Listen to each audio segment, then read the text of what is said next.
Good morning sister. ஓம் சாந்தி. Good morning. ஓம் சாந்தி. குஷி குஷியா இருக்கீங்களா? குஷியா இருக்கேன் சிஸ்டர். நீங்க குஷியா இருக்கீங்களா? இருக்கிறோம். ம். குஷி குஷியா இருக்கிறோம். ஓகே. அப்பாவுடைய ஞானத்தை சிந்தனை பண்ண பண்ண பண்ண ம். குஷியா இருக்கும். அதுவும் இந்த தேர் திருவிழா பத்தி ஒண்ணு சொன்னாங்க. ஆ. அந்த தேர் உள்ளார மூர்த்தி இருப்பா, அத ஆமா. எல்லாரும் இழுக்குறாங்க பாத்தீங்களா? ஆமா. அத அத பத்தி நான் அனுபவம் பண்ணினேன். அத அத படிச்சா அதுக்கப்புறம் அனுபவம் பண்ணா ரொம்ப நல்லா இருந்தது. அது என்னன்னா, அந்த உள்ளார இருக்க மூர்த்தி தான் ம். அந்த 33ல வர ஒரு ஒரு மூர்த்தி. ம். பாபா கூடவே போறவங்க, அந்த ஆ. புருஷார்த்தம் பண்ணி பாபா கூடவே போறவங்கள ஒரு ஒரு- ஒரு அந்த தேவாத்மா. மூர்த்தி அவதான். ம். ஆமா, தேவாத்மா. அந்த இழுக்குறாங்க பாத்தீங்களா, எல்லாரும் சேர்ந்துட்டு அவங்க கொசு கூட்டம் மாதிரி தண்டனை இழுத்துட்டு அடைஞ்சு போறவங்க அப்படின்னு சொல்லி சொன்னாங்க. ரொம்ப போ- நல்லா இருந்தது பிரதர் அது. அதுவும் நல்லா இருக்கும். அப்புறம் இன்னொன்னு ம். சிஸ்டர், சேவைக்கான உதாரணம் கூட சொல்லுவாங்க. எப்படின்னா, இப்ப அப்பா உட்காந்துருக்க தேருன்னு வச்சுக்கோங்கவே. இப்ப சங்கம யுகத்துல தேர் நகரணும். எங்க கலியுகத்துல இருந்து சத்தியுகம் போகணும். அப்ப எல்லாரும் கூட்டமா சேர்ந்து சேவை செய்யும் போதுதான் அந்த கலியுகம் சத்தியுகமா மாறும் அப்படின்னு சொல்லுவாங்க. ஏன்னா எல்லாரும் சேர்ந்து சேவை செய்யும் போது சுமை இருக்காது. தேரை ரொம்ப யாரும் வலு போட்டுலாம் இழுக்க மாட்டாங்க. சும்மா கைய வச்சு இழுப்பாங்க. அதேதான் அதேதான். சும்மா லேசா இழுக்கும்போது அதுவா நகர்ந்து வந்துரும்.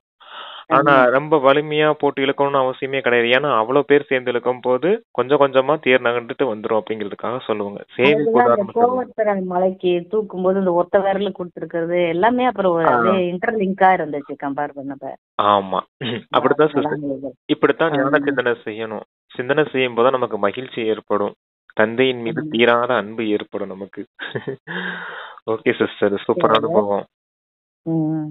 அப்பாவோட மக வாக்கியங்களை கேட்போம். ம். 14/3/2025 காலை முரளி பாப்தாதா மதுபன். ம்.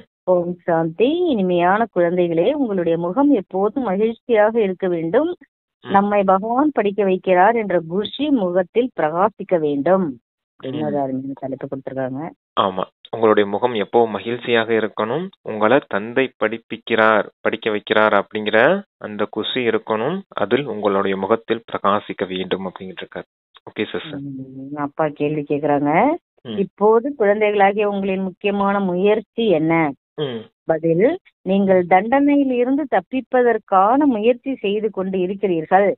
அதற்காக முக்கியமானது நினைவு யாத்திரையாகும். இதன் மூலமாக விகர்மம் விநாசமாகும். நீங்கள் அன்போடு நினைத்தால் நிறைய வருமானம் சேமிப்பு ஆகும். அதிகாலையில் எழுந்து நினைவில் அமர்ந்தால் பழைய உலகம் மறந்து போகும். ஞானத்தின் விஷயங்கள் புத்தியில் வந்து கொண்டே இருக்கும். குழந்தைகளாகிய நீங்கள் உங்கள் வாய் மூலமாக எந்த குப்பை கூழ விஷயங்களையும் பேசக்கூடாது. நீங்க எதற்கான முயற்சி செய்யறீங்க? தண்டனையிலிருந்து தப்பிக்கிறதுக்கான முயற்சி செய்யறீங்க. அதுக்கு நினைவு யாத்திரை மிக முக்கியமானதா இருக்குது. நினைவு யாத்திரையின் மூலமா தான் உங்களுடைய விகர்மங்கள் விநாசமாகும். தந்தைய அன்பாக நினைச்சீங்க அப்படின்னா அதிகமாக வருமானம் சேமிப்பாகும். அதிகாலையில இருந்து ஞானத்தை சிந்தனை செய்துட்டு இருந்தீங்க அப்படின்னா பழைய உலகம் மறந்து போகும். ஞானத்தின் விஷயம் புத்தியில வந்துட்டே இருக்கும் அப்படின்னு சொல்றாரு. வாயின் மூலமா எந்த ஒரு குப்பை கூலங்களின் விஷயத்தையும் பேசக்கூடாது. ஞான ரத்தினங்களை தான் வெளிப்படுத்தணும் அப்படின்னு சொல்லியிருக்காரு சிஸ்டர். பாடல் ஒண்ணு வந்திருக்கு. உன்னை அடைந்து நான் உலகை அடைந்தேன் வரும் போல இருக்கு. அதுல நானோட இருக்கு. உன்னை அடைந்து நான் உலகை அடைந்தேன். ஓம் சாந்தி. பாடல் கேட்கும் போது ஒரு சிலருக்கு அதன் பொருள் புரிகிறது. மேலும் அந்த குஷியும் அதிகரிக்கிறது. பகவான் நமக்கு கற்பிக்கிறார். பகவான் நமக்கு உலகத்தின் ராஜ்ய பதவியை அளிக்கின்றார். ஆனால் அவ்வளவு மகிழ்ச்சி ஒரு சிலருக்கே இருக்கின்றது. நிலையாக அந்த நினைவு இருப்பதில்லை. நாம் பாபாவினுடையவர்களாக இருக்கிறோம். பாபா நமக்கு கற்பிக்கிறார். நிறைய பேர் இருக்கிறார்கள், அவர்களுக்கு இந்த போதை ஏற்படுவதில்லை. அந்த சத்சங்கங்களில் கதைகளை கேட்கிறார்கள், அவர்களுக்கு கூட மகிழ்ச்சி ஏற்படுகிறது. இங்கேயோ பாபா எவ்வளவு நல்ல விஷயங்களை கூறுகின்றார், பாபா கற்பிக்கின்றார், மேலும் உலகத்திற்கு அதிபதியாக்குகின்றார் என்றால் மாணவர்களுக்கு எவ்வளவு மகிழ்ச்சி இருக்க வேண்டும். அந்த உலகில் கல்வியை கற்பிக்க கூடியவர்களுக்கு கூட எவ்வளவு குஷி இருக்கிறது. இங்கே இருப்பவர்களுக்கு அவ்வளவு குஷி இல்லை, புத்தியில் பதிவதும் இல்லை. இப்படிப்பட்ட பாடல்களை 4-5 முறை கேளுங்கள் என பாபா புரிய வைத்திருக்கிறார். ம். உங்கள பாபா படிக்க வச்சிட்டு இருக்காரு. உலக ராஜ்யத்துக்கே அதிபதியா மாத்திட்டு இருக்காரு. அப்படிப்பட்ட குஷி உங்களுக்கு இருக்கணும். ஆனா இப்ப யாருக்கும் அந்த அளவுக்கு குஷி இல்ல அப்படின்றத சொல்றாரு. ம். அப்ப இந்த சத்சங்கத்துக்கு போறாங்க அப்படின்னா, அங்க கேட்கக்கூடிய கதைகளை கேட்டு கூட குஷி அடையறாங்க. உலகியல் படிப்பு படிக்கக்கூடிய மாணவர்கள் கூட படிக்கும்போது குஷி அடையறாங்க. ஆனா உங்களுக்கு இங்க பகவானே வந்து கற்பிச்சிட்டு இருக்காரு. உலக ராஜ்யத்தை கொடுக்குறாரு. உங்களுக்கு ஏன் அந்த குஷி இல்லை அப்படின்ற மாதிரி கேட்கிறாரு சிஸ்டர். அப்ப உங்களுக்கு குஷி இருக்கணும் அப்படின்ற சொல்லிட்டு இருக்காரு. உங்களுக்கு எவ்வளவு பெரிய பிராப்தி கிடைக்குது அப்படிங்கிற நினைவு இருக்கணும் அப்படிங்கிறார். Okay sister. அப்பா சொல்றாங்க, ம். ம், இந்த பழைய உலகம் மற்றும் பழைய உறவுகள் கூட நினைவிற்கு வருகின்றது. இப்படிப்பட்ட நேரத்தில் பாடலை கேட்கும் போது தந்தை நினைவு ஏற்படும். ம். அப்பா என்று கூறுவதால் சொத்து நினைவிற்கு வரும். படிப்பினால் சொத்து கிடைக்கிறது. நீங்கள் சிவபாபாவிடமிருந்து முழு உலகத்திற்கும் அதிபதி ஆவதற்காக கற்கிறீர்கள். வேறு என்ன வேண்டும்? இப்படிப்பட்ட மாணவர்களுக்கு உள்ளுக்குள் எவ்வளவு குஷி இருக்க வேண்டும். ம். இரவும் பகலும் தூக்கம் விலகி போக வேண்டும். முக்கியமாக தூக்கத்தை நீக்கி இப்படிப்பட்ட தந்தை மற்றும் ஆசிரியரை போதையில் இருப்பது போன்று நினைக்க வேண்டும். ம். ஆக நமக்கு பாபாவிடமிருந்து உலகத்தின் ராஜ்ய பதவி கிடைக்கின்றது. ம். ஆனால் மாயை நினைக்க விடுவது இல்லை. உற்றார் உறவினர்களின் நினைவு வந்து கொண்டே இருக்கின்றது. ம். அவர்களின் கவலை வந்து கொண்டே இருக்கிறது. பழைய அழுகிய குப்பை நிறைய பேருக்கு நினைவிற்கு வருகிறது. நீங்கள் உலகத்திற்கு அதிபதியாகிறீர்கள் என பாபா தெரிவிக்கிறார். அந்த போதை நிறைய பேருக்கு ஏறுவதில்லை. பள்ளிக்கூடத்தில் படிப்பவர்களின் முகம் மகிழ்ச்சியாக இருக்கிறது. இங்கே பகவான் கற்பிக்கின்றார், அந்த மகிழ்ச்சி ஒரு சிலருக்குத்தான் இருக்கின்றது. இல்லை என்றால் மகிழ்ச்சியின் அளவு அளவற்றதாக ஏறிக்கொண்டே இருக்க வேண்டும். உங்களுக்கு உற்றார் உறவினர் ஞாபகம் வந்துகிட்டே இருக்குது. அதான் மாயை தடை ஏற்படுத்து. அந்த நினைவு யாத்திரையில உங்களை குஷியா இருக்க விட மாட்டேங்குது அப்படின்னு சொல்றாரு. உங்களுக்கு பகவான் கற்பிக்கிறார், உலக ராஜ்யம் கிடைக்குதுன்னா குஷி இருக்கணும். ஏன் குஷி இல்லைன்னா மாயை தடை ஏற்படுத்துது. மற்ற உறவினர்கள் அவங்களுடைய விஷயங்கள், அவங்களுடைய கணக்கு வழக்குகளை பார்த்துட்டு இவங்க கவலைப்படுறாங்களே அப்படிங்கிற நினைவு வரும்போது நமக்கும் கவலை வந்துடுது. அப்ப பற்று இருக்குது, அதனால நம்மளும் துக்கம் அடைகிறோம் அப்படின்றத சொல்றாரு. அதான் உற்றார் உறவினர் மீது பற்று இருக்கக்கூடாது அப்படிங்கிற. ஓகே சிஸ்டர், வாசிங்க.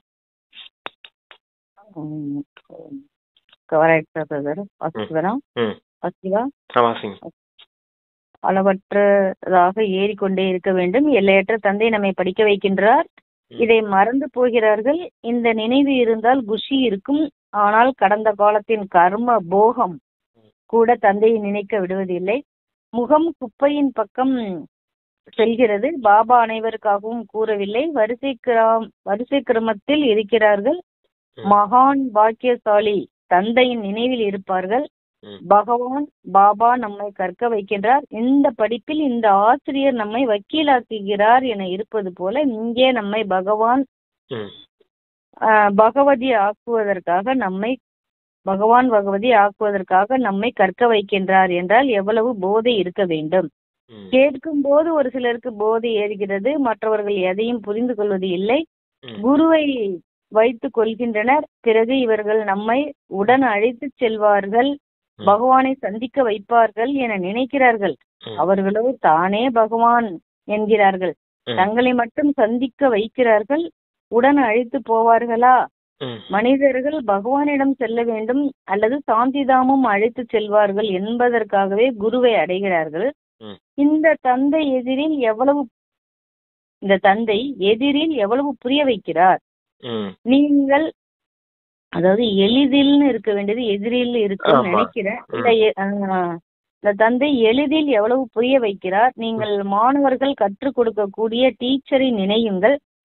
முற்றிலும் நினைவு வருவதில்லை. கேட்கவே கேட்காதீர்கள். நல்ல நல்ல குழந்தைகள் கூட நினைப்பது இல்லை. சிவபாபா நம்மை படிக்க வைக்கிறார். அவர் ஞானக்கடல் நமக்கு சொத்து அளிக்கிறார். இந்த நினைவு இருந்தால் மகிழ்ச்சியின் அளவு அதிகரித்து கொண்டே இருக்கும். பாபா எதிரில் புரிய வைத்தாலும், அதாவது எதிரில் அமர்ந்து புரிய வைத்தாலும் அந்த போதை ஏறுவதில்லை. புத்தி வேறு எங்காவது போய்கொண்டிருக்கிறது. என்னை நினைத்தால் உங்களுடைய விகர்மங்கள் அழியும் என பாபா கூறுகிறார். ஒரு பாபாவை தவிர வேறு யாரையும் நினைக்காதீர்கள். நான் உத்தரவாதம் அளிக்கிறேன். அழியக்கூடிய பொருள்களை ஏன் நினைக்க வேண்டும்? இங்கே யாராவது இறந்தால் சொல்லுங்க. தந்தை, அதாவது உங்களுக்கு அந்த ஆசிரியர்கள் கூட லாயர் ஆக்குறாங்க, டாக்டர் ஆக்குறாங்க அப்படின்னா, அந்த டாக்டர் படிப்பெல்லாம் படிக்கும்போது இந்த ஆசிரியர் நம்மளை இந்த மாதிரி டாக்டர் லாயரா ஆக்கிடுறாங்க அப்படின்றது உங்களுக்கு புத்தியில ஞாபகம் இருக்குது. அப்ப உங்களுக்கு எவ்வளவு குஷி இருக்குது. ஆனா இங்க பாருங்க, பகவான் உங்களை பகவான் பகவதி ஆக்குறாரு, தேவி தேவதைகளா மாத்திடுறாரு இல்லையா? அப்ப உங்களுக்கு எவ்வளவு குஷி இருக்கணும் அப்படின்னு சொல்றாரு. அப்ப நீங்க இந்த உலகத்தின் குப்பை கூலங்களை நினைக்க கூடாது, எதிரில் இருக்க தந்தையை நினைவு செய்யணும் அப்படின்றார். ஓகே சிஸ்டர், தந்தை நினைவு செய்யும் போதுதான் நீங்க தூய்மையாக முடியும், அந்த தேவி தேவதையா ஆக முடியும் அப்படிங்கறத சொல்லிட்டு இருக்காரு. சரிங்க, திரும்ப திரும்ப வேற டிஃபரெண்ட்ல சொல்லிட்டு இருக்காரு. அப்ப அந்த சாந்தி தாமம் அழைத்து செல்வார்கள், அடைகிறார்கள். ஆனா அவங்களால எப்படி அழைத்து போக முடியும் அப்படின்னு கேக்குறாருன்னு நினைக்கிறேன். அழைத்து பகவானை சந்திப்பது அவ்வளவுதான? ஆமா, குருமார்கள் அங்க அழைச்சிட்டு போக முடியாது, இந்த பகவான் தான், சிவபாபா தான் உங்களை சாந்தி தாமத்துக்கும் சுகதாமத்துக்கும் அழைச்சிட்டு போக முடியும் சொல்றேன். Okay sister. உத்தரவாதம் அளிக்கிறேன், அழியக்கூடிய பொருள்களை ஏன் நினைக்க வேண்டும்? இங்கே யாராவது இறந்தால் 2-4 வருடம் வரை கூட அவர்களை நினைத்து கொண்டே இருக்கிறார்கள், அவர்களின் புகழ் பாடிக்கொண்டே இருக்கிறார்கள். இப்போது என்னை நினையுங்கள் என நேரடியாக குழந்தைகளுக்கு பாபா கூறுகிறார். யார் எவ்வளவு அன்போடு நினைக்கிறார்களோ அவ்வளவு பாவங்கள் விலகி போகும், நிறைய வருமானம் கிடைக்கும். அதிகாலையில் எழுந்து தந்தை நினையுங்கள். பக்தி கூட அதிகாலையில் எழுந்து செய்கிறார்கள். நீங்கள் ஞானம் நிறைந்தவர்கள், நீங்கள் பழைய உலகத்தின் குப்பைகளில் மாட்டிக்கொள்ளாதீர்கள். ஆனால் பல குழந்தைகள் மாட்டிக்கொள்கிறார்கள். கேட்கவே வேண்டாம், குப்பையில் இருந்து வெளியே வருவது இல்லை. நாள் முழுவதும் குப்பையைத்தான் பேசிக் கொண்டிருக்கிறார்கள். ஞானத்தின் விஷயங்கள் புத்தியில் வருவதில்லை. முழு நாளும் சேவைக்காக ஓடிக்கொண்டே இருக்கும் குழந்தைகளும் சிலர் இருக்கிறார்கள். யார் பாபாவின் சேவையை செய்கிறார்களோ அவர்களுக்கு நினைவும் வரும். இச்சமயம் எல்லோரையும் விட அதிகமாக சேவையில் மனோகர் தாதிஜி இருக்கிறார். இன்று கரிநாள் என்ற ஊருக்கு கர்னால் என்ற ஊருக்கு சென்றார். இன்று வேறு எங்கோ சென்றார். சேவைக்காக ஓடிக்கொண்டே இருக்கிறார். யார் தங்களுக்குள் சண்டையிட்டுக் கொண்டிருக்கிறார்களோ அவர்கள் என்ன சேவை செய்வார்கள்? பாபாவிற்கு யார் மிகவும் பிடிக்கும்? நன்கு சேவை செய்யக்கூடியவர்கள், இரவும் பகலும் சேவை பற்றிய சிந்தனையில் இருப்பவர்கள் தான் பாபாவின் இதயத்தில் இடம் பிடிப்பார்கள். அடிக்கடி இது போன்ற பாடல்களை நீங்கள் கேட்டுக்கொண்டிருந்தால் நினைவிருக்கும், சிறிது போதையும் இருக்கும். சில நேரம் யாருக்காவது சோர்வு ஏற்பட்டால் பாடல்களை கேட்கும் போது மகிழ்ச்சி வரும் என பாபா கூறுகிறார்.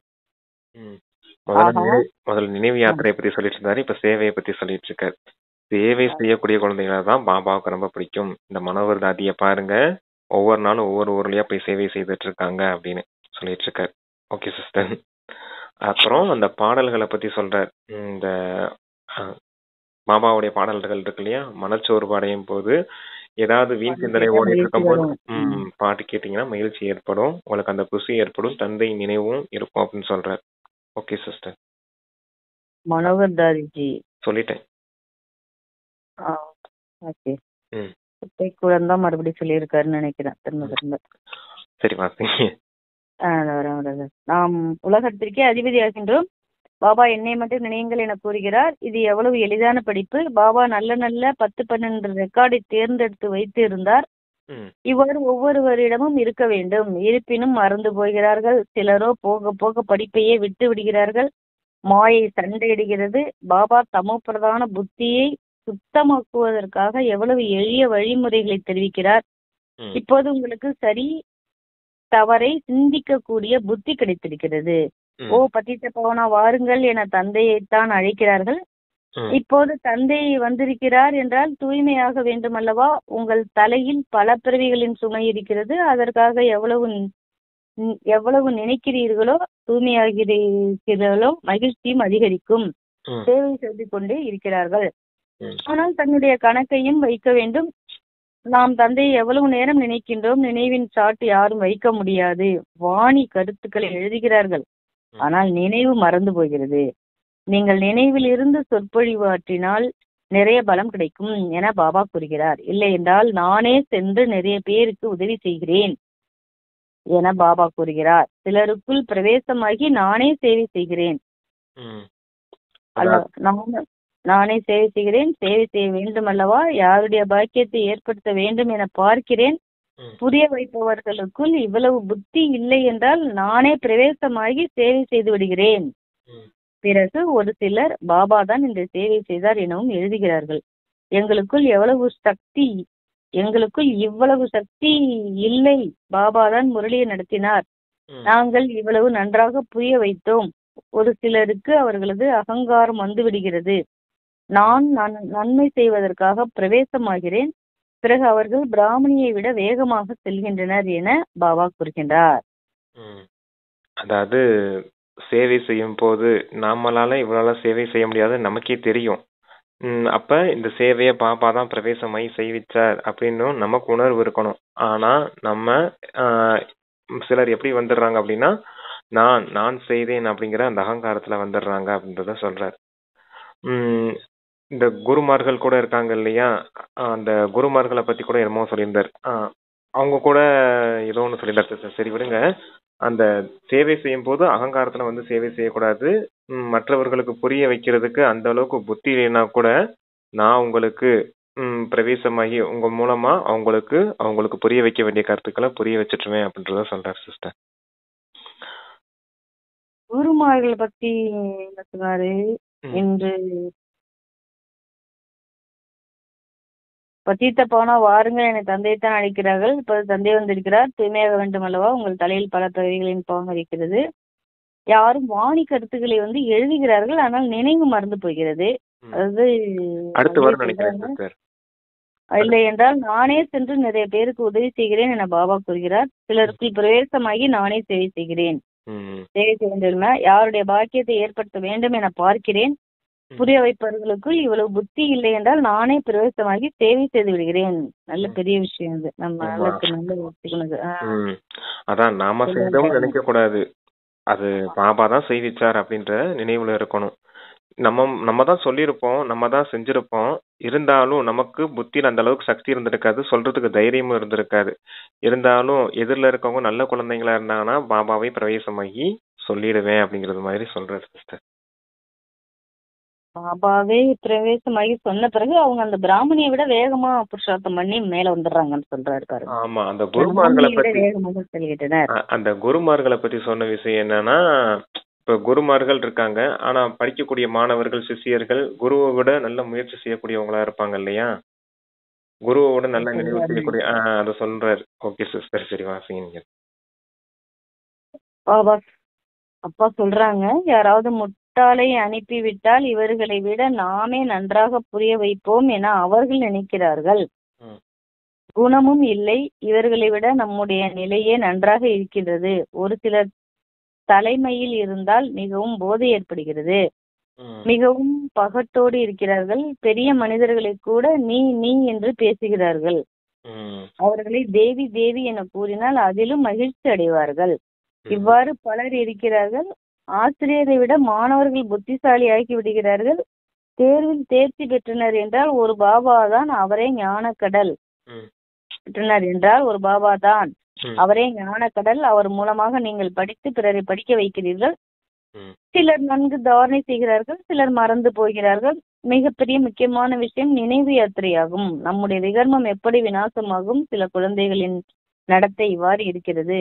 அது இந்த பாபாவிற்கு தான் தெரியும், மேலும் அந்த பாபாவும் அறியட்டும்.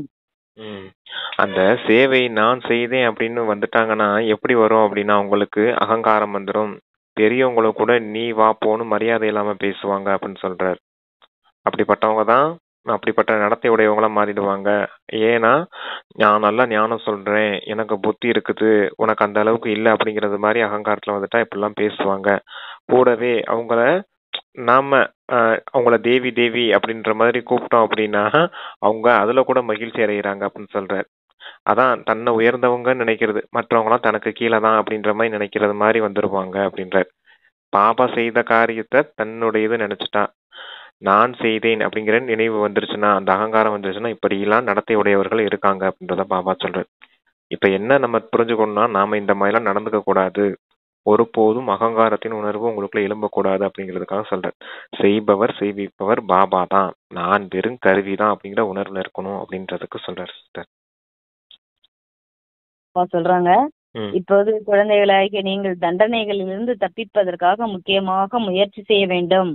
அதற்கு முக்கியம் நினைவு யாத்திரையாகும். அதன் மூலமாகத்தான் விகர்மம் விநாசமாகின்றது.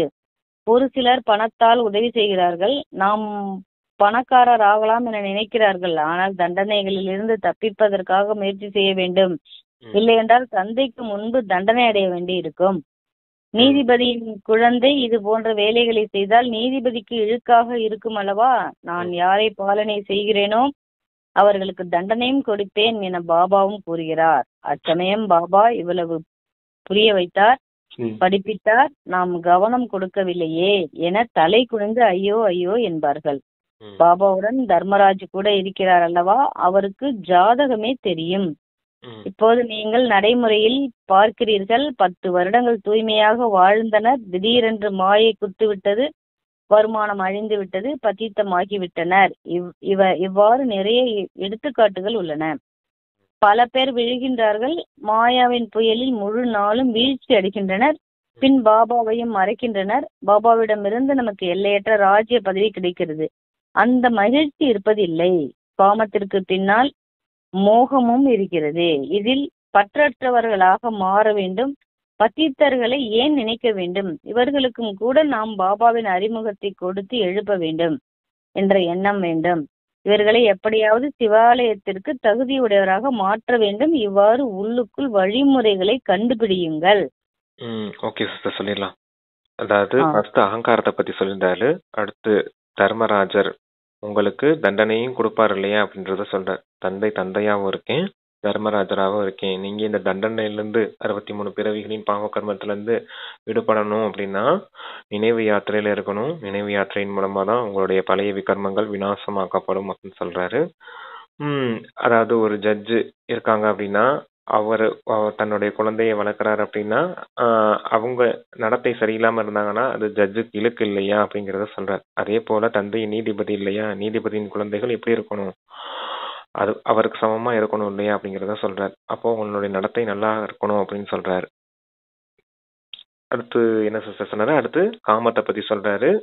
தூய்மையற்றவர்கள், அதாவது 10 வருஷம் ஞானத்துல இருக்காங்க. அதான் 10 வருஷம் ஞானத்துல இருக்காங்க. அப்புறமேலு மாயை குத்து விடுது. அப்புறம் தூய்மையற்றவர்களா மாறிடுறாங்க. அப்புறம் பதித்தர்களா மாறிட்டாங்க அப்படின்னா என்ன வருமானம் கிடைக்கும் அப்படின்றத சொல்றாரு. அதான் காமத்துல விழுந்தாங்க, அந்த பதித்தமாயிட்டாங்க அப்படின்னு சொல்றாரு. அடுத்து இந்த காமத்துக்கு பின்னாடியே மோகமும் இருக்குது அப்படின்னு சொல்றாரு. ஏன்னா காமம் இருந்துச்சுன்னா பின்னாடியே பற்று இருக்கும். எந்த பற்று? அந்த தேகத்தின் மீது கொண்ட ஒரு பற்று.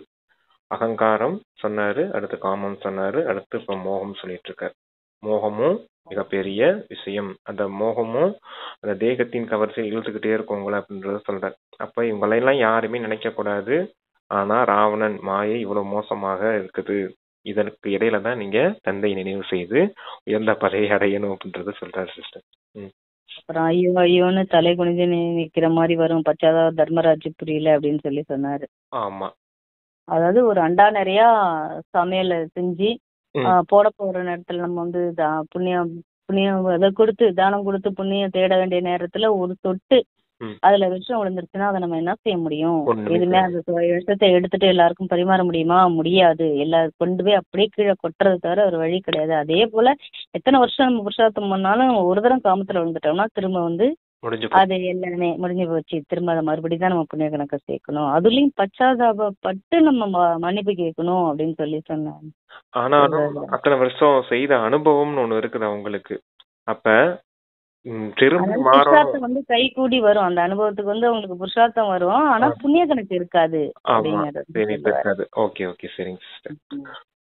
ஆனாலும் தீவிரமா முயற்சி செய்தாங்கன்னா பழைய கணக்கை விட தீவிர வேகத்துல போறதுக்கும் அவங்களுக்கும் வாய்ப்பு இருக்குது சிஸ்டர். ஏன்னா அப்படி விழுந்தவங்களுக்கும் பாபா வாய்ப்பு கொடுப்பாரு இல்லையா? பாபா மன்னிப்பு கடல் இல்லையா? தர்மராஜராவும் இருக்காரு, மன்னிப்பு கடலாவும் இருக்காரு. செய்த தவிர உண்மையா ஒத்துக்கிட்டு திரும்பவும் முயற்சி செய்தாங்கன்னா அவங்களும் உயர்ந்த பதவி அடைய முடியும். Okay sister. ஏன்னா ஞானம் இருக்கிறதுனால கைக்கூடி வரும். ஆமா, ஞானம் இருக்குது, 10 வருஷம் செய்த அந்த அனுபவம் இருக்குது. ஏதோ ஒரு இடத்துல தவறு செய்துட்டோன்றதுக்காக மொத்தத்தையும் இழக்க முடியாது இல்லையா? மன்னிப்பு கடல் அங்க மன்னிப்பாரு, மறுபடியும் முயற்சி செய்தாங்கன்னா அந்த உயர்ந்த பதவி அடைய முடியும் சிஸ்டர். ஓகே, சரிவா. அந்த பச்சாதாப வரிசை வந்து வருஷ வரிசையா நிக்குமா. அதுல எத்தனை பச்சாதாப வரிசையில போய் நம்ம மாறி மாறி வரணுமா அது. அதுதான் அம்மா ஒரு வார்த்தை சொல்லுவாங்க, ஒரு தடவை செய்த தவிர மீண்டும் செய்யாதீங்க அப்படி. சரி ஓகே பிரதர். அப்பா சொல்றாங்க, இவ்வாறு உள்ளுக்குள் வழிமுறைகளை கண்டுபிடியுங்கள். மோகத்தின் விஷயம் இல்லை. எவ்வளவு அன்பான உறவினர்களாக இருந்தாலும் அவர்களுக்கு புரிய வைத்துக் கொண்டே இருங்கள். யாரிடமும் நெருங்கிய அன்பின் பற்று இருக்கக்கூடாது, இல்லை என்றால் மாற மாட்டார்கள். இரக்க மனமுடையவராக வேண்டும். இருங்க, இது ரொம்ப முக்கியமான விஷயம் சிஸ்டர். நம்ம எல்லார்கிட்டயும் அன்பா இருக்கணும், ஆனா பற்று இல்லாம இருக்கணும். யாருக்கிட்டயும் அதிகமா போய் ஒட்டிட்டு இருக்க கூடாது அப்படின்னு சொல்றாரு. நம்ம ரொம்ப போய் நெருக்கத்துல போய் அட்டாச்மெண்டோட இருந்தோம்னா நம்மளை பார்த்து அவங்க மாற மாட்டாங்க அப்படிங்கிறாரு. ரொம்ப முக்கியமான விஷயம் இல்லையா? அப்ப கொஞ்சம் விலகி இருந்தோம்னா நம்மளை பார்த்து அவங்க மாறுறதுக்கான வாய்ப்பு இருக்குது. ரொம்ப ஒட்டிக்கிட்டு அம்மா அப்பா குழந்தைங்கன்னு ஒட்டிட்டு இருந்தோம்னா குழந்தைங்க மாற மாட்டாங்க அப்படிங்கிறத சொல்றாரு. கொஞ்சம் விலகி இருக்கும் போதுதான் அம்மா வித்தியாசமா இருக்காங்க, அம்மா போல நாமளும் மாறணும் அப்படிங்கிற உணர்வு வரும் குழந்தைகளுக்கு. அதுக்காக சொல்றேன் சிஸ்டர். சரி, சூப்பர் வார்த்தை எங்க பையன் சொன்னது. ஏமா ஓகே, நேற்று இதோட அனுபவம் நான் எடுத்தேன். Okay brother. அப்பா சொல்றாங்க, இரக்க மனமுடையவராக வேண்டும், தன் மீதும் இரக்கம் காட்டிக்கொள்ள வேண்டும், பிறர் மீதும் இரக்கம் காட்ட வேண்டும். பாபாவிற்கும் இரக்கம் ஏற்படுகிறது. நாம் எத்தனை பேரை தனக்கு சமமாக மாற்றி இருக்கின்றோம் என பார்க்க வேண்டும். பாபாவிற்கு நிரூபணம் கொடுக்க வேண்டும். நாம் எத்தனை பேருக்கு அறிமுகம் கொடுத்திருக்கிறோம். பாபா எங்களுக்கு இவர்கள் மூலமாக நன்கு அறிமுகம் கிடைத்தது என அவர்கள் கூட எழுதுவார்கள். பாபாவிடம் நிரூபணம் வரும்போதுதான் இவர்கள் சேவை செய்கிறார்கள் என பாபா புரிந்து கொள்வார். பாபா, இந்த பிராமணி மிகவும் புத்திசாலி, மிகவும் நன்கு சேவை செய்கிறார், எங்களை நன்கு படிக்க வைக்கிறார் என பாபாவிற்கு எழுதுவார்கள். யோகத்தில் பிறகு குழந்தைகள் தோல்வியும் அடைகிறார்கள். நினைப்பதற்கு புத்தி இல்லை. சாப்பிடும் போது கூட சிவபாபாவை நினைத்துக் கொண்டே சாப்பிடுங்கள் என பாபா புரிய வைக்கிறார். எங்காவது சுற்றி பார்க்க சென்றாலும் சிவபாபாவை நினையுங்கள், வீண் பேச்சு பேசாதீர்கள். ஏதாவது எண்ணங்கள் வந்தாலும் பாபாவை நினைத்தால் வேலையை பற்றியும் எண்ணங்கள் வந்தாலும் பாபாவை நினைத்தால் வேலையை பற்றியும் எண்ணினீர்கள், பாபாவையும் நினைத்தீர்கள் என்று பொருள். வேலையும் செய்யுங்கள், தூங்குங்கள், கூடவே அது இருங்க சொல்லலாம். அதாவது சேவையை பத்தி சொல்லியிருந்தாரு முன்னாடி. என்ன சொல்லியிருந்தாரு தெரியல சிஸ்டர். பிராமணி மிகவும் புத்திசாலி, நன்கு சேவை செய்கிறார், எங்களை நன்கு படிக்க வைக்கிறார் சொன்னாருன்னு. ஆமா, அதாவது இப்படி எல்லாம் பாபாவுக்கு லெட்டர் எழுதுனாங்க அப்படின்னா தான் பாபா புரிஞ்சுக்கிடுவாரு, அந்த பிராமணி சும்மா இல்ல நல்ல சேவை செய்யறாங்க அப்படின்னு புரிஞ்சுக்கிடுவேன் அப்படின்னு சொல்றாரு. அப்ப சேவை நிரூபணம் யாரு கொடுப்பா? நம்மளுடைய நம்ம கிட்ட படிக்கக்கூடிய குழந்தைங்க தான் இது கொடுப்பாங்க அப்படின்னு சொல்றாரு.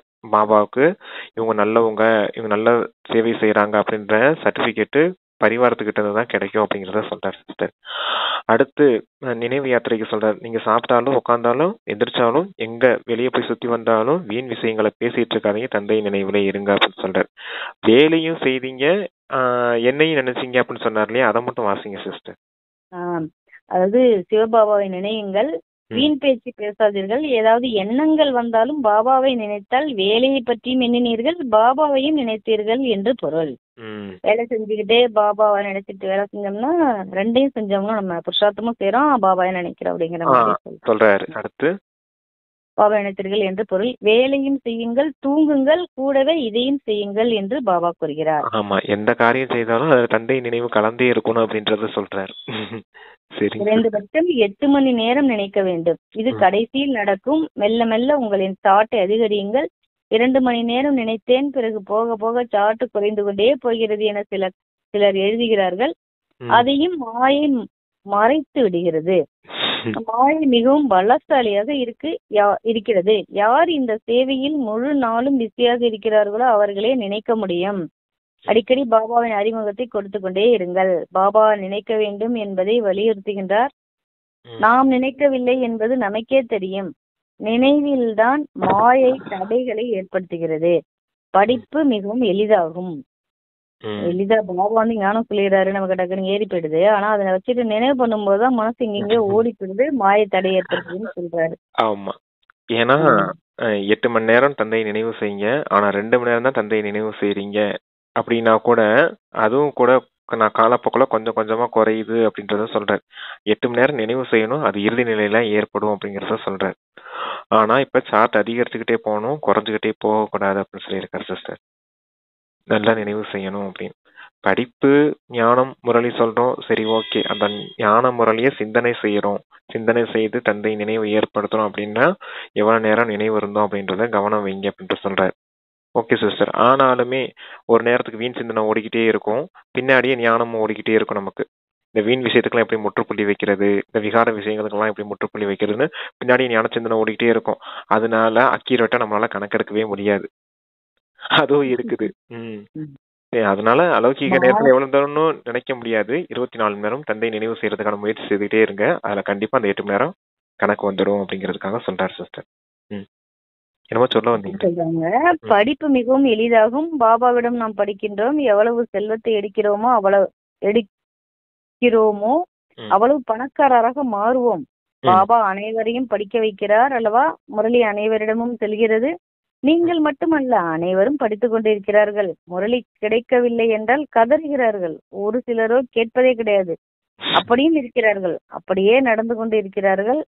முரளி கேட்க வேண்டும் என்ற ஆர்வம் இருக்க வேண்டும். பாட்டு எவ்வளவு நன்றாக இருக்கிறது. பாபா, நாங்கள் உங்களிடம் சொத்தை அடைய வந்திருக்கிறோம். பாபா, இப்படி அப்படி எப்படி இருந்தாலும், ஒற்றை கண்ணுடன் அவலமாய் இருந்தாலும் தங்களுடையவனாக இருக்கிறேன் என கூறுகிறார்கள் அல்லவா? அது சரி. ஆனால் சீச்சி, மோசமானவர்களில் இருந்து நல்லவர்களாக மாற வேண்டும். அனைத்திற்கும் ஆதாரம் யோகம் மற்றும் படிப்பாகும். இங்க எப்படினாலும் இருந்துட்டு போங்க, உங்க சரீரம் எப்படினாலும் இருந்துட்டு போகுது. கண்ணில் பிரச்சனை இருக்குது போல ஒருத்தருக்கு அதை சொல்லியிருக்காரு. அதான், யார் எப்படி இருந்தாலும் சரிதான், ஆனா தந்தை நினைவு செய்து நீங்க தூய்மையாகணும் அப்படிங்கிறத சொல்றார். ரொம்ப முக்கியமான விஷயம் அதுதான். நினைவு யாத்திரையில இருக்கணும். உங்களுடைய குணங்கள் நன்னடத்தை உடையதா மாறணும். இப்படி இருந்தாதானே தந்தை உங்களுக்கு சத்தியுகத்துல உயர்ந்த பதவியை கொடுக்க முடியும். படிப்பின் மூலமா தான் செல்வத்தையும் தாரணை செய்றீங்க அப்படிங்கிறத சொல்றார் சிஸ்டர். படிக்கிறாங்க, முரளிய படிக்காத குழந்தைங்களும் இருக்காங்க. முரளி இல்லைன்னா வருத்தப்படக்கூடிய குழந்தைகளும் கதறக்கூடிய குழந்தைகளும் இருக்காங்க அப்படின்னு சொல்றாரு. அதான் வரிசை கிடைக்கலையே அப்படின்னு கதறவங்களும் இருக்காங்க. கையில முரளி இருந்து படிக்காதவங்களும் இருக்கிறாங்க அப்படின்னு சொல்றாரு. ஆமா. மாணவர்களில் இருந்து மோசமானவர்களில் இருந்து நல்லவர்களாக மாற வேண்டும். அனைத்திற்கும் ஆதாரம் யோகம் மற்றும் படிப்பு. சொல்றாரு. பாபா அப்பா சொல்றாங்க, பாபா குழந்தையாக மாறிய பிறகு நாம் பாபாவினுடையவராகிவிட்டோம். நிச்சயம் சொர்க்கத்திற்கு செல்வோம். ஆனால் நாம் சொர்க்கத்தில் எவ்வாறு மாற வேண்டும் என்பதை சிந்திக்க வேண்டும். நன்கு படியுங்கள், தெய்வீக குணங்களை கடைபிடியுங்கள். குரங்காகவே இருந்தால் என்ன பதவி அடைவீர்கள்? அங்கே கூட பிரஜைகள், வேலைக்காரர்கள் வேண்டும் அல்லவா? படித்தவர்களுக்கு முன்பு படிக்காதவர்கள் சுமை தூக்குவார்கள். எவ்வளவு முயற்சி செய்வீர்களோ அவ்வளவு நல்ல சுகம் பெறலாம். நன்கு செல்வந்தர், ஆனால் நிறைய மரியாதை கிடைக்கும். படிப்பவர்களுக்கு நன்கு மரியாதை கிடைக்கிறது. பாபா ஆலோசனை வழங்கி கொண்டே இருக்கிறார். பாபாவின் நினைவில் அமைதியில் இருங்கள். ஆனால் எதிரில் இருப்பவர்களை விட தொலைவில் இருப்பவர்கள் நிறைய நினைக்கிறார்கள் மற்றும் நல்ல பதவியும் பெறுகிறார்கள் என பாபாவிற்கு தெரியும். அதாவது சென்டர்ல இருக்கவங்கள விட வீட்டுல இருக்கவங்க வந்து அதிகமா நினைக்கிறாங்கன்னு பாபாவுக்கு தெரியும்னு சொல்லியிருக்காரு.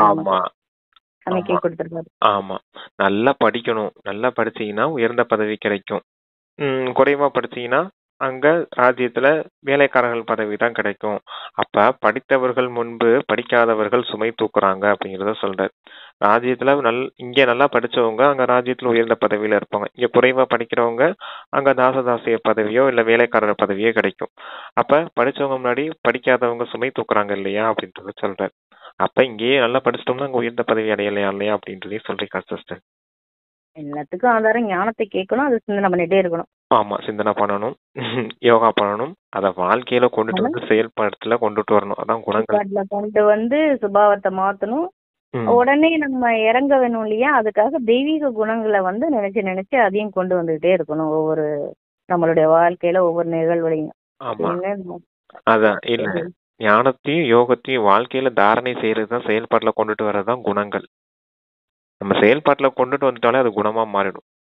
தெய்வீக குணங்களின் சம்ஸ்காரம், சுபாவ சம்ஸ்காரம்னு சொல்லுவாரு, இல்ல தெய்வீக குணங்களின் சம்ஸ்காரம்னு சொல்லுவார். எல்லாமே அந்த தெய்வீக குணங்கள் வரணும்னா தாரணையில தான் இருக்குது. அதனாலதான் சொல்லுவாரு, எல்லா சப்ஜெக்டை விட முக்கியமானது தாரணை. தாரணை வச்சுதான் உங்களுக்கு எதிர்காலத்துல உயர்ந்த பதவி கொடுக்கப்படும்.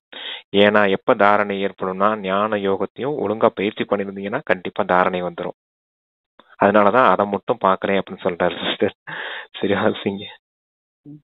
அப்பா சொல்றாங்க, ம் நிறைய நினைக்கிறார்கள் மற்றும் நல்ல பதவியும் பெறுகிறார்கள் என பாபாவிற்கு தெரியும். பக்தி மார்க்கத்தில் கூட இவ்வாறு நடக்கிறது. சில பக்தர்கள் நன்கு இருப்பார்கள், குருவை விட அதிகமாக நினைவில் இருப்பார்கள். யார் மிகவும் நன்கு பக்தி செய்கிறார்களோ அவர்களே இங்கே வருகிறார்கள். அனைவரும் பக்தர்கள் அல்லவா? சன்னியாசி போன்றோர் வரமாட்டார்கள். அனைத்து பக்தர்களும் பக்தி செய்து செய்து வந்து விடுவார்கள். பாபா எவ்வளவு தெளிவுபடுத்தி புரிய வைக்கிறார். நீங்கள் ஞானம் பெற்றுக் கொண்டு இருக்கிறீர்கள் என்றால் நிறைய பக்தி செய்துள்ளீர்கள் என புலப்படுகிறது. நிறைய பக்தி செய்தவர்கள் தான் நிறைய படிப்பார்கள், குறைவாக பக்தி செய்தவர்கள் குறைவாக படிப்பார்கள். முக்கியமான முயற்சி நினைவு ஆகும். நினைவினால்தான் விகர்மங்கள் அழியும், மேலும் மிகவும் இனிமையாக மாற வேண்டும். நினைவினால்தான், நினைவு செய்வதால் தான் விகர்மங்கள் அழியும், மேலும் மிகவும் இனிமையாக மாற வேண்டும். அச்சா முரளி நிறைவேற்றது. நிறைய பக்தி செய்தீங்கன்னா நிறைய படிப்பாங்க, நிறைய குறைவான பக்தி செய்திருந்தாங்கன்னா குறைவாதான் படிப்பாங்க அப்படின்னு சொல்லியிருக்காரு. இப்ப எல்லாரும் பக்தி செய்து இப்ப ஞானம் எடுக்க வந்துருவாங்க அப்படிங்கறதையும் சொல்றாரு சிஸ்டர். சன்னியாசி வரமாட்டாங்க. ஏன் அப்படி சொல்றாரு அப்படின்னா, சன்னியாசிங்க குறைவான பக்தி தான் செய்திருப்பாங்க. சன்னியாச தர்மம் ஆரம்பிச்சது எப்ப? இந்த ஆதிசங்கரர் வந்ததுக்கு அப்புறம் தான். ஆதிசங்கரர் எப்ப வந்தாரு? 1400 வருஷத்துக்கு முன்னாடி தான் வந்தார். பழைய பக்தர்கள்னு சொல்லுவார். 2500 வருஷம் பக்தி பண்ணவங்களுக்கு தான் ஞானம் கிடைக்கும். வெறும் 1400 வருஷம் பக்தி பண்ணவங்களுக்கு எப்படி கிடைக்கும் அப்படிங்கிறதுக்காக சன்னியாசி போன்றவர்கள் வரமாட்டாங்க அப்படின்றத சொல்றாரு சிஸ்டர். முக்கியமான விஷயம் நினைவு யாத்திரை மற்றும் இனிமையாக ஆக வேண்டும். அதாவது தாரணையில தெய்வீக குணங்கள் வரணும், அதுதான் ஆதாரமா இருக்குது அப்படின்னு சொல்றாரு. நினைவினால்தான் விகர்மங்கள் அழியும். என்னை நினைவு செய்யுங்கள், என்னை நினைவு செய்யுங்கள், என்னை நினைவு செய்ய முயற்சி செய்யுங்கள். புத்தியில நல்லா நம்ம பணிய வார்த்தைகளை, முரளி வார்த்தைகளை. அதுவும் அந்த விகாரங்களை பத்தி சொல்லியிருந்தார் இல்லையா, அதையும் ஞாபகம் வச்சுக்கணும். என்னென்ன காரியம் மாயை செய்யும் தன்னை ஏற்படுத்துறதுக்கு அப்படின்னு. இனிமையிலும் இனிமையான காணாமல் போய் கண்டெடுக்கப்பட்ட செல்ல குழந்தைகள், சேவை செய்யக்கூடிய உண்மையான கட்டளைக்கு கீழ்ப்படிந்த செல்லமான குழந்தைகளுக்கு தாயும் தந்தைமாய பாப்தாதாவின் அன்பு நினைவுகள் மற்றும் காலை வணக்கம். ஆன்மீக குழந்தைகளுக்கு ஆன்மீக தந்தையின் நமஸ்தே. எப்பயும் ரைமிங்க வாசிட்டு போயிருவீங்க இல்லையா, இன்னைக்கு அப்பா ஸ்டக் பண்ணி வாசிக்க வச்சுட்டாரு உங்களை. சிங்கிள் பிரீத்ல அப்படியே ஓடிடும் ஒரே மூச்சுல. இன்னைக்கு கொஞ்சம் 2 மூச்சு ஆயிடுச்சு. Okay brother. இத நம்ம பெட் டைம்ல தூங்க போகும்போது இதை எடுத்துப்போம். சேவை செய்யக்கூடிய உண்மையான கட்டளைக்கு கீழ்ப்படிந்த செல்லமான குழந்தைகளுக்கு அப்படியே திரும்ப ஏந்திரிக்கும் போது அதை அப்படியே நம்ம ஞாபகம் வச்சுட்டு ஏந்திரிப்போம். தாரணைக்கு 2 பாயிண்ட்ஸ் கொடுத்துருக்காங்க அப்பா. ஃபர்ஸ்ட் பாயிண்ட், எவ்வளவுதான் அன்பான உறவினராக இருந்தாலும் அவர்கள் மீது பற்று இருக்கக்கூடாது. பற்றற்றவராக வேண்டும். யுக்தியோடு புரிய வைக்க வேண்டும். தன் மீதும் பிறர் மீதும் இரக்கம் காண்பிக்க வேண்டும். தன் மீதும் பிறர் மீதும் இரக்கம் காண்பிக்க வேண்டும். அதுக்கு முன்னாடி என்ன சிஸ்டர் சொன்னாரு? எந்த அன்பான உறவினரா இருந்தாலும் பற்று இருக்க கூடாதுன்னு. ஆமா, ஏன் பற்று? யுக்தியோடு புரிய வைக்க வேண்டும், பற்று இருக்க கூடாது அப்படிங்கிற. சொல்லுங்க. அதுக்கு நல்ல உதாரணமே, அன்பா இருந்து கடமையை செய்யுங்க, அவங்க கிட்ட எந்த ஒரு பலனையும் எதிர்பார்க்காதீங்க. அந்த எதிர்பார்ப்பு தான் பற்றுதலை உண்டாக்கிடும். அதனாலதான் நெருங்கிய உறவினரா இருந்தாலும் பற்று வைக்காதீங்க அப்படின்னு சொல்லியிருக்காரு. எதிர்பார்ப்பு இருந்துகிட்டே இருக்கும் நெருங்கிய உறவினர்கள் மீது. நான் இதை செய்தேன், அவங்க எனக்கு திருப்பி இதை செய்யணும். நான் மரியாதை கொடுத்தேன், அவங்க எனக்கு திருப்பி மரியாதை கொடுக்கணும். நான் அன்பு கொடுத்தேன், அவங்க எனக்கு திருப்பி அன்பு கொடுக்கணும். நான் இவங்களுக்கு இவ்வளவுலாம் செய்திருக்கேன், அப்ப அவங்க எனக்கு இதெல்லாம் திருப்பி செய்யணும் அப்படிங்கிற அந்த எதிர்பார்ப்பு இருந்துகிட்டே இருக்கும். அதான் அவங்க கிட்ட எல்லாம் எந்த ஒரு பற்று இருக்கக்கூடாது அப்படின்னு சொல்லியிருக்காரு. கருணை உடையவர்களா மாறணும். நமக்கு புண்ணிய கணக்குல சேராது. நம்ம செய்யறதெல்லாம் எதிர்பார்க்காம செஞ்சுட்டே இருந்தோம்னாதான் புண்ணிய கணக்கு நமக்கு சத்தியத்துல அதுக்கான நம்மளுடைய ரிட்டர்ன்ஸ் வரும். இங்கேயே அனுபவிச்சிட்டோம்னா அங்க என்ன இருக்கும்? நம்ம ஒண்ணுமே இருக்காது இல்லையா? அதனால நம்ம அப்படியும் கூட எடுத்துக்கலாம். ஆமா, அது எதிர்பார்ப்புங்கிற வார்த்தை வித்தியாசமா இருக்கும். அத பற்றுன்னு வச்சுக்கிட்டீங்கன்னா ரொம்ப ஈஸியா இருக்கும். அதான் சொல்றேன். 2வது பாயிண்ட் சொல்றாங்க அப்பா, தந்தை மற்றும் ஆசிரியரை மிகவும் அன்போடு நினைக்க வேண்டும். பகவான் நம்மை படிக்க வைக்கின்றார், உலகத்தின் ராஜ்ய பதவியை கொடுக்கின்றார் என்ற போதை இருக்க வேண்டும். இங்கு அங்கு எங்கு போய் வந்தாலும் நினைவு இருக்க வேண்டும். வீண் பேச்சு பேசக்கூடாது. தந்தை ஆசிரியர் உங்களுக்கு பாடம் கற்பிக்கிறாங்க, உலகத்துக்கே எஜமானராக்குறாங்க. அப்ப தந்தை நினைவுல இருக்கணும். வீண் பேச்சு பேசிக்கிட்டு அங்க எங்கேயும் புத்தி அலைய விடாதீங்க அப்படின்னு இருக்காரு. Okay sister. வீண் பேச்சு பேசக்கூடாது நிறைய இடத்துல சொல்லிட்டாரு. பாருங்க, நேற்று நான் ஒரு அரை மணி நேரம் டியூஷன் குழந்தைங்கள்ட்ட ஒரு 1/2 மணி நேரம் வீண் பேச்சு பேசினேன். அதுக்கு எனக்கு நல்லா உரைக்கிறாரு இன்னைக்கு அப்பா. அப்படி இல்ல, அது குழந்தைங்களுக்காக செய்த விஷயம். உங்க பக்கமா அவங்க கவர்ச்சி அடைய வேண்டியது இருக்கும். அதுபடி டிராமா படி அதுவும் நன்மைக்கு தான் நடந்திருக்கும் சிஸ்டர். அப்படி எடுத்துக்கோங்க.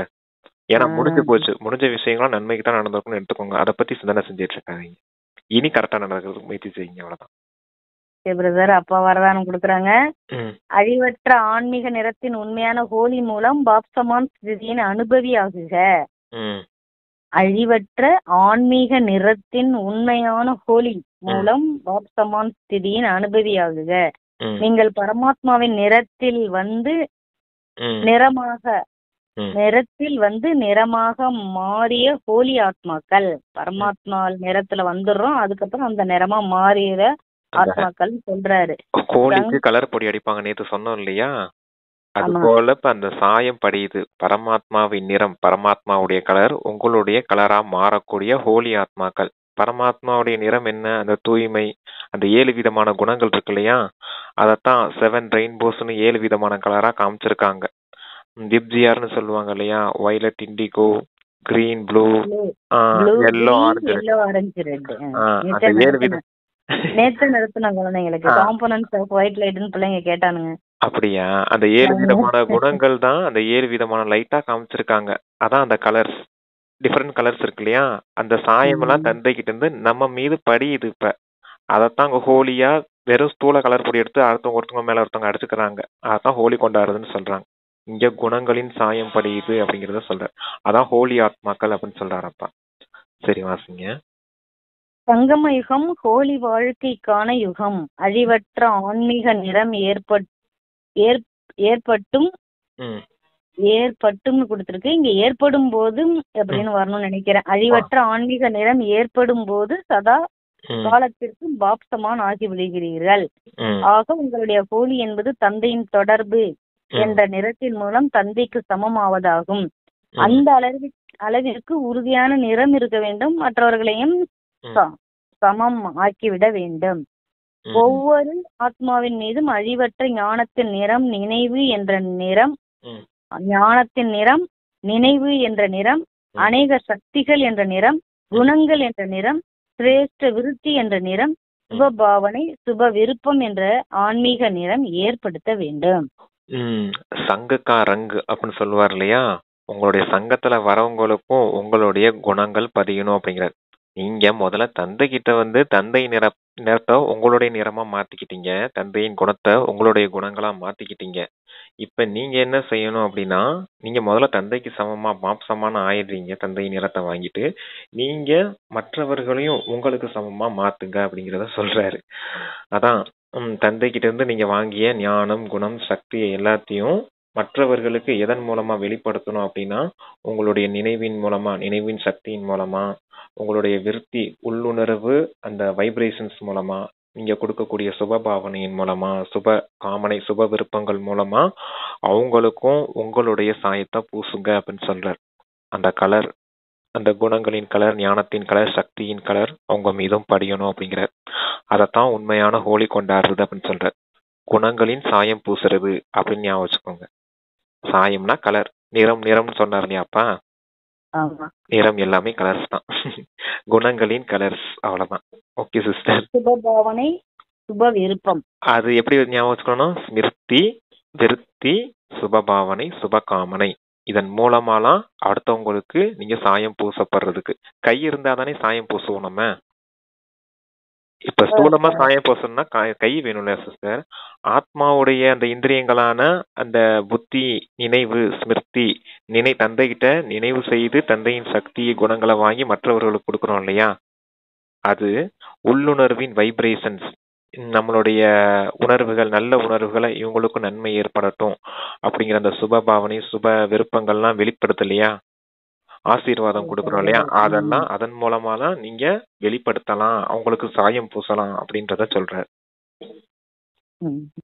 இது ஆத்மாவின் கைகள். நிறம், நினைவு என்ற நிறம், அநேக சக்திகள் என்ற நிறம், குணங்கள் என்ற நிறம், சிரேஷ்ட விருத்தி, உள்ளுணர்வு, சிரேஷ்ட விருத்தி என்ற நிறம், சுப பாவனை நல்லா இருக்கட்டும் அப்படிங்கிறது. சுப விருப்பம், சுப காமனை, விருப்பம் என்ற ஆன்மீக நிறம் ஏற்படுத்த வேண்டும். சுப பாவனை சுப ஈஸியா ஞாபகம் வச்சுக்கணும். இப்படி வச்சுக்கோங்க சிஸ்டர். ஞானம், குணம், சக்தி எப்பவுமே அது சேர்ந்தாப்புலதான் இருக்கும். ஞானம், குணம், சக்தி. அது ஸ்மிருதி, விருத்தி, சுபபாவனை, சுபகாமனை. 7 விஷயம் சொல்லியிருக்காரு அதுல. ஓகே.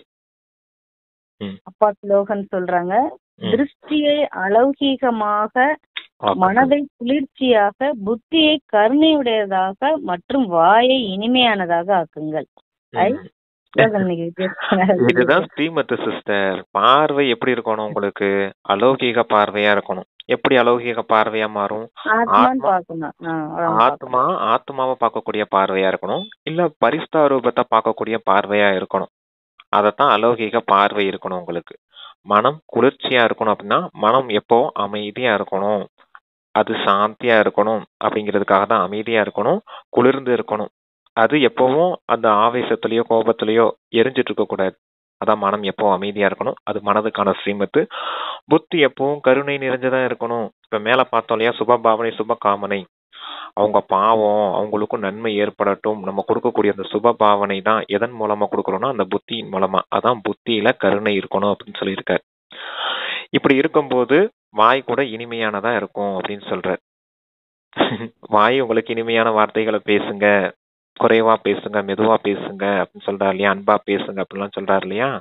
அப்ப அந்த இனிமையான வாய்க்கு அந்த ஸ்ரீமத் இருக்குது. அந்த ஸ்லோகன்ல சொன்னது எல்லாமே ஒவ்வொரு இந்திரியத்துக்கான ஸ்ரீமத்.